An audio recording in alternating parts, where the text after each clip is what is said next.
Boa noite, aqui é o professor Sivaldo do Nascimento Souza, diretor da Associação dos Amigos da Ponte dos Jesuítas, AAPJ. Esta associação foi fundada no ano de 1952 pelo historiador e jornalista santacruzense Benedito Freitas. Benedito fundou esta associação para comemorar o bicentenário da construção da Ponte dos Jesuítas. Foi um ano com muitas atividades, visitas à ponte, de autoridades, de escolares, de estudantes daqui de Santa Cruz, celebração de uma missa campal pelo padre Guilherme de Caminada, exposições. E, na época, o Benedito Freitas editava um jornal chamado Imprensa Rural. Neste jornal, o Benedito fez uma ampla divulgação no bicentenário da Ponte dos Jesuítas e, posteriormente, escreveu uma série de artigos sobre os jesuítas, a presença dos jesuítas em Santa Cruz, sobre a Ponte dos Jesuítas, sua importância histórica, arquitetônica, escultural, religiosa. Esses artigos foram mais tarde publicados em um livro, o primeiro volume da trilogia da história de Santa Cruz. Ele escreveu 3 livros, essa trilogia, Santa Cruz, pegando o período jesuítico, depois o segundo volume pegando o período real e o terceiro volume pegando a fase monárquica até a proclamação da República. Além disso, o historiador Benedito Freitas, fundador da Associação dos Amigos da Ponte dos Jesuítas, escreveu também o livro A História do Matadouro de Santa Cruz. Esse foi bem anterior, foi em 1950. A trilogia ele começou a publicar em 1985 e terminou em 1987. Então, o Benedito Freitas publicou 4 livros sobre a história de Santa Cruz, sendo que o Matadouro foi publicado em 2 edições, uma em 1950 e outra na década de 1970. O Benedito Freitas, no ano 2000, a associação já não estava mais em atividades e eu, professor Sivaldo do Nascimento Souza, na época estava trabalhando, dando aula de História na Escola Municipal Ponte dos Jesuítas, propus ao Benedito que nós pudéssemos revitalizar a Associação dos Amigos da Ponte Jesuítas. Então o Benedito Freitas autorizou, nós refundamos, revitalizamos a associação, fizemos algumas reuniões na própria escola municipal, com a autorização da diretora Neuzi Pardal, depois também fizemos reuniões na paróquia, também com a autorização do pároco, padre Genivaldo, com a presença de diversas pessoas, como o próprio Benedito Freitas, Dr. Milton Pena, o Íris, professor Francisco, professor José Zaibe, Edith, Hélio Santana, Chositiba, meu amigo Chositiba, diversas pessoas, Adinalzi Pereira Lamego, e alunos, meus alunos também que estiveram lá presentes. Nós registramos isso em fotografias, fizemos exposições, fizemos uma série de atividades. Então, nós hoje, dia 13 de setembro de 2023, estamos retomando com as postagens sobre Santa Cruz. E nada melhor do que começar tentando explicar um pouco sobre as origens da denominação. Por que Santa Cruz? Qual foi a origem, quais foram as origens desta denominação, deste nome Santa Cruz? Para fazer a abertura desta apresentação, eu coloquei aqui uma primeira página com 6 imagens que mostram obras do antigo convento dos padres jesuítas. Posteriormente, também foi transformado em Palácio Real Imperial e também aqui à direita, na parte superior, à minha direita ou à esquerda de quem está vendo o vídeo, um cruzeiro chamado Cruzeiro Monumento. Então nós estaremos falando sobre as origens da denominação de Santa Cruz.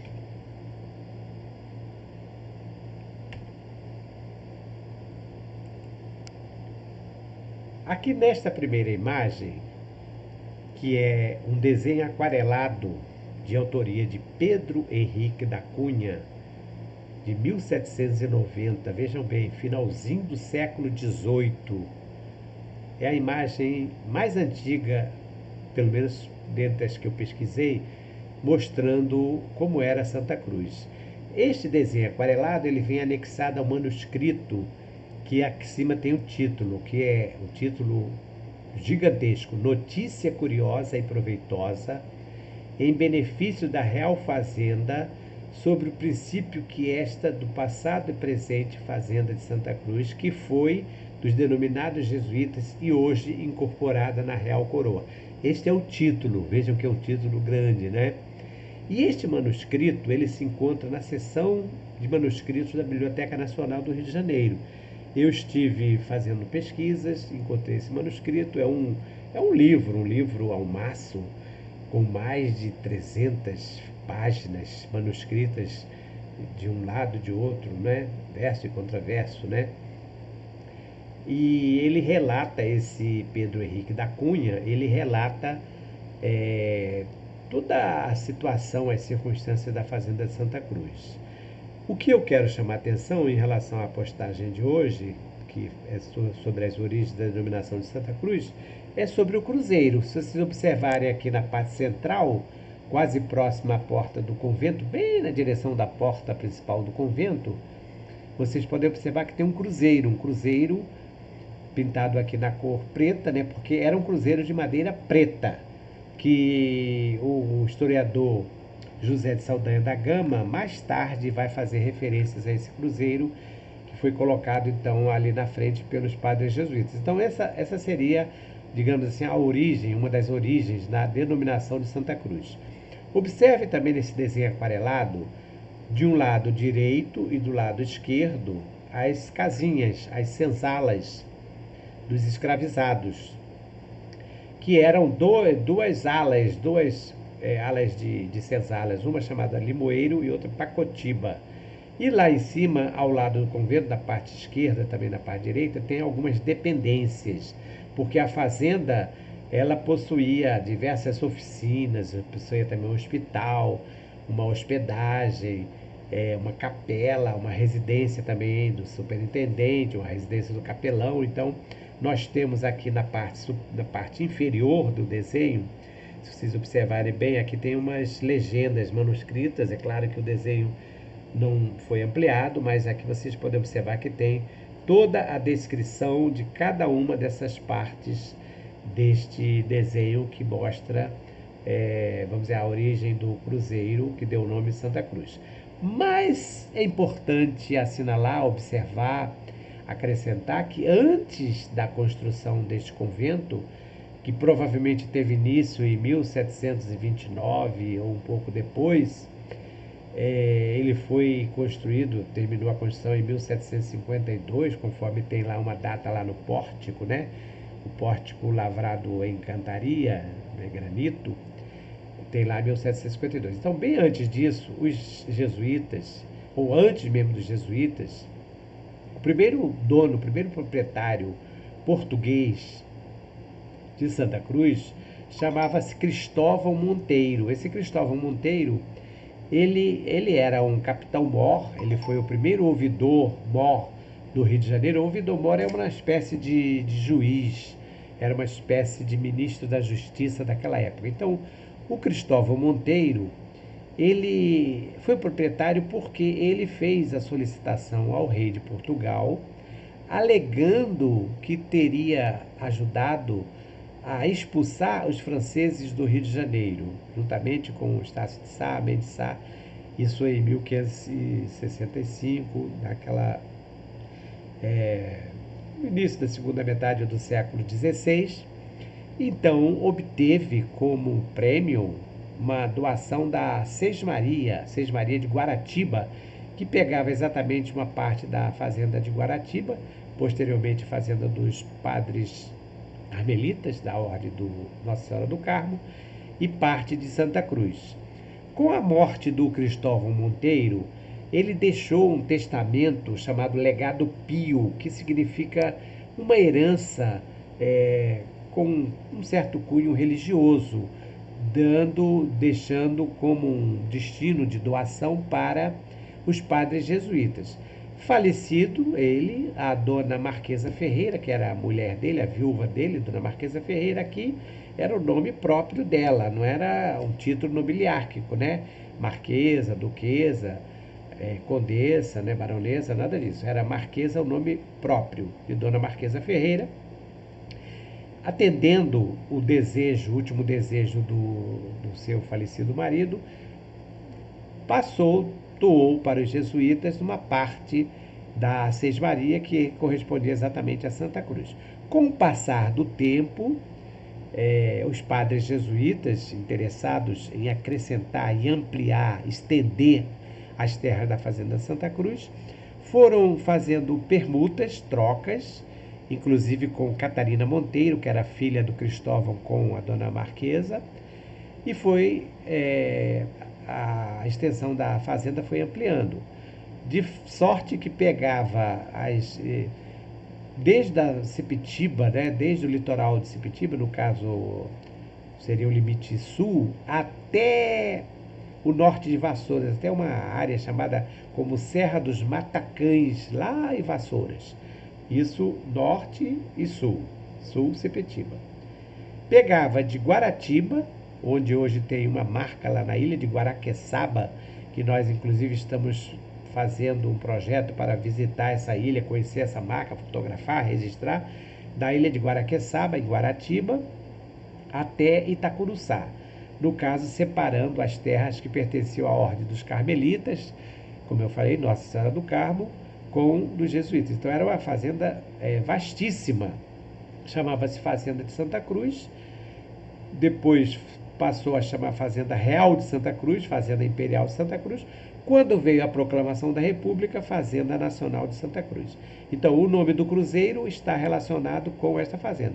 E como eu estava falando inicialmente, o Cristóvão Monteiro, ele ocupava não esse local do convento, mas sim um local que hoje nós conhecemos popularmente aqui em Santa Cruz como Curral Falso, que tem o nome oficial de Praça Santa Cruz, que seria exatamente o local nascedouro, o início, o batismo de Santa Cruz ali no Curral Falso. Ali, ainda segundo esse relato do Pedro Henrique da Cunha, porque o Pedro Henrique da Cunha, que aparece aqui nessa gravura, ele fez um relatório bastante bem circunstanciado, bem documentado.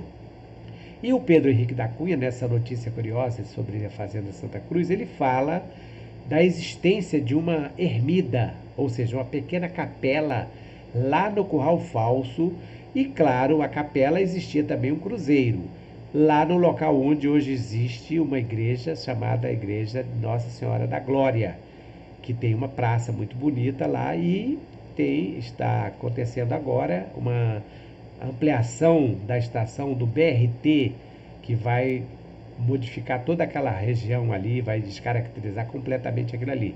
Então ali foi o nascedouro, o início de Santa Cruz. É um local icônico, é um local importante, porque, lembrando, de um lado, vindo para o lado esquerdo, nós vamos pegar a atual Avenida Cesário de Melo, que era a antiga Estrada Geral de Santa Cruz, depois Estrada Real de Santa Cruz e Estrada Imperial de Santa Cruz. Hoje chama-se Avenida Cesário de Melo. Vindo no sentido da direita, nós temos a Estrada de Sepetiba, que era o caminho para o povoado de Sepetiba. Indo em frente, nós vamos ter a Estrada da Pedra de Guaratiba, que vai dar sentido à Pedra de Guaratiba, mais adiante Barra de Guaratiba, até chegar à Barra da Tijuca, até chegar à Zona Sul. E voltando para o lado do centro de Santa Cruz, nós temos a Felipe Cardoso. Então vejam que é um local de grande importância comercial, de grande importância geográfica, cartográfica, porque era realmente o ponto inicial da fazenda. Então, novamente, o cruzeiro aparece aqui porque é exatamente uma denominação da Fazenda Santa Cruz. Aqui nós temos um outro desenho, esse desenho já posterior, que é uma vista frontal do Palácio Imperial de Santa Cruz em agosto de 1823. É um desenho de autoria da Maria Grant, é a origem no Museu Britânico de Londres, na Inglaterra. A Maria Grant esteve em Santa Cruz em agosto de 1823, exatamente no dia 23 de agosto de 1823. Ela estava no Rio de Janeiro e ela tinha a maior vontade de percorrer uma parte do Rio, conhecer um pouco mais do Rio de Janeiro. Na época, apenas acompanhada de um escravizado montado a cavalo, ela veio percorrendo toda a estrada geral de Santa Cruz, parando em alguns pontos, alguns locais de pouso, inclusive pernoitando em Paciência, na fazenda da dona Mariana Eugênia, que tem trabalhos interessantíssimos, escritos, produzidos pelo colega, amigo, professor Isra Toledo Tove, que é da Camempa, Casa da Memória Paciente, que faz estudos sobre paciência. Então ele escreveu sobre a presença da Maria Grant e paciência. E ela, a Maria Grant, ela tem um texto muito gostoso de leitura, porque ela vem descrevendo e fala muito dessa dona Mariana Eugênia, que era viúva e controlava um número grande de escravas, de mulheres escravizadas, e sabia fazer uma administração competentíssima do engenho. A Maria Grant vem percorrendo, ela pernoita em Paciência, vem para Santa Cruz. Em Santa Cruz ela volta a ficar hospedada e fala de Santa Cruz de uma maneira magnífica. Ela visita as senzalas, depois ela vai para Itaguaí, visita a aldeia de Itaguaí, indígena. Posteriormente estarei falando sobre isso. E aqui no desenho dela, ela fez vários desenhos, pelo menos 3 ou 4 desenhos de Santa Cruz. Ela mostra nesse desenho principal, que é muito divulgado, inclusive livros didáticos, ela mostra o cruzeiro bem destacado aqui na nossa direita. Então, é o desenho feito pela Maria Grant, uma escritora e pintora inglesa. A Maria Grant, por ela ser inglesa, ela veio da Inglaterra na época, acompanhando o marido, que era oficial da Marinha, comandante de um navio. Acabou falecendo de uma dessas viagens, mas ela não voltou para a Inglaterra. Ela continuou fazendo viagens, esteve no Chile, inclusive ela tem livros publicados sobre o Chile, fala do terremoto que ela presenciou. Enfim, ela tem uma passagem na história da América Latina bastante expressiva. E aqui no Brasil também, porque ela participou, presenciou, acompanhou alguns movimentos importantes que nós estamos falando aqui, num período posterior à proclamação da independência. A dona Leopoldina, que era austríaca, sabendo da presença da Maria Grant, porque quando vinha um estrangeiro para Santa Cruz, eles acabavam indo para o Palácio Imperial, eram recebidos pelos imperadores. Então, a dona Leopoldina convidou a Maria Grant para ser uma professora, uma preceptora das suas filhas. E então a Maria Grant vai trabalhar no palácio. E ela se torna amiga da dona Leopoldina, a primeira imperatriz do Brasil. Mas, segundo o próprio relato da Maria Grant e também da dona Leopoldina, ela vai acabar sendo muito invejada, porque elas falavam em língua inglesa ou em língua estrangeira, né? E os brasileiros, vamos dizer, os portugueses que estavam acompanhando, não gostavam daquilo, achavam que elas estavam fazendo fofoca, enfim, começaram a fazer fofoca junto ao imperador. A Maria Grant sofreu muito com esse trabalho, mas ela foi preceptora da Dona Maria da Glória, que viria a ser a Dona Maria II. Dona Maria I foi a Dona Maria, mãe de Dom João VI. Dona Maria II, rainha de Portugal, filha da imperatriz Dona Leopoldina.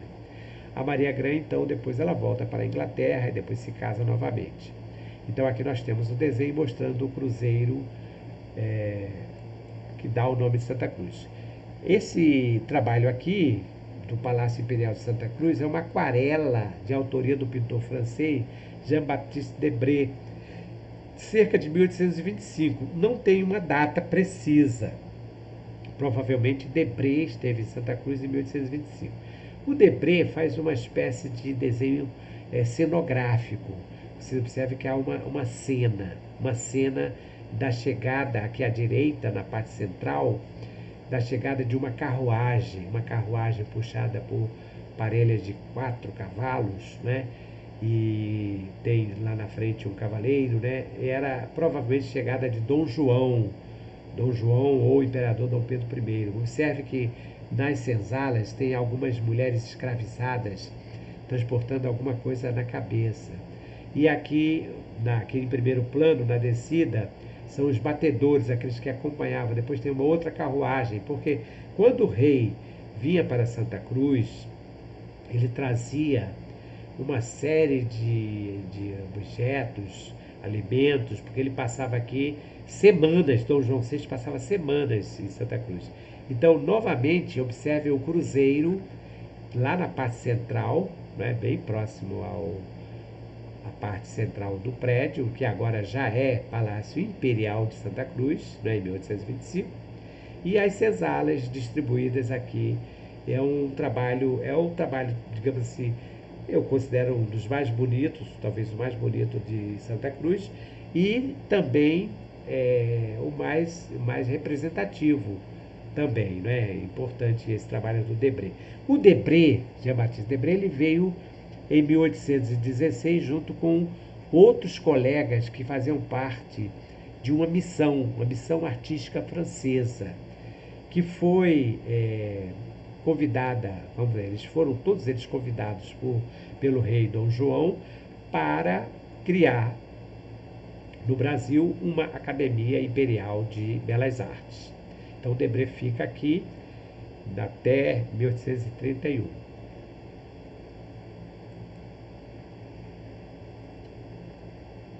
Aqui nós já temos um outro desenho de um pintor prussiano, Eduard Hildebrand.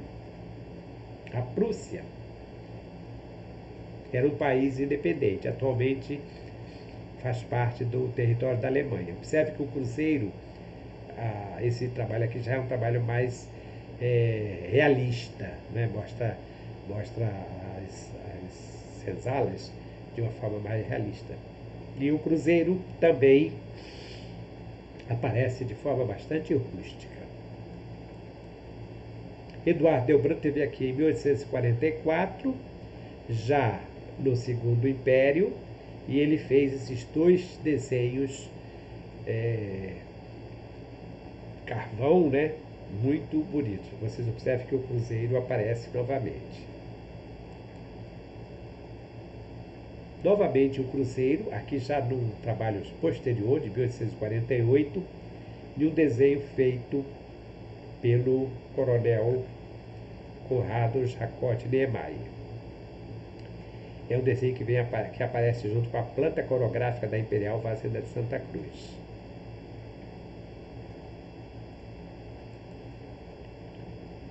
Aqui nós já temos uma foto de minha autoria mostrando o prédio já em 2020. Observem que aqui nós temos a cruz na frente, né? Com uma base semelhante àquela da Maria Grande, o quartel do 1º Batalhão de Engenharia de Combate, que era o antigo convento. Aqui à direita nós temos o marco da Fazenda Imperial, e já é um trabalho do século XXI. E aqui, para encerrar esta apresentação, nós temos o Cruzeiro Monumento, Morro do Mirante, Imperial Santa Cruz, que é o ponto geográfico de maior altitude da parte central do bairro. Este cruzeiro ele foi colocado em 1967 em comemoração ao 4º centenário da fundação do bairro de Santa Cruz. Foi uma iniciativa da Associação dos Filhos e Amigos de Santa Cruz, AFASC. Essa associação foi fundada por iniciativa de alguns santacruzenses, principalmente do professor Francisco José Antônio, que foi o fundador, diretor do Colégio Dom Otto Mota, do Colégio 5 de Julho, lá em Itaguaí, e da Faculdade Machado de Assis, aqui em Santa Cruz. O professor Francisco reuniu um grupo de pessoas, entre ele, Padre Guilherme de Caminada, Dr. Antônio Nicolau Jorge, o irmão dele, Walter José Antônio, professor Oswaldo Pereira, Dr. Antônio Nicolau Jorge, formaram uma comissão e durante todo o ano de 1967, que foi o ano do quarto centenário de Santa Cruz, já que Santa Cruz foi fundada em 1567, foram realizadas várias atividades. E uma das comemorações foi exatamente a construção de um cruzeiro-monumento, que até hoje está nessa parte que foi ocupada pela SEDAI e atualmente ela faz parte do Zona Oeste, Rio Zona Oeste Mais, que foi a empresa que está no lugar da SEDAI. Então vocês observem essa foto aqui também de minha autoria, mostrando esse cruzeiro monumento. Então aqui nós temos a explicação para as origens do nome Santa Cruz. Santa Cruz tem esse nome exatamente por causa de uma grande cruz, símbolo da cristandade, símbolo do catolicismo, que representa exatamente o nosso bairro.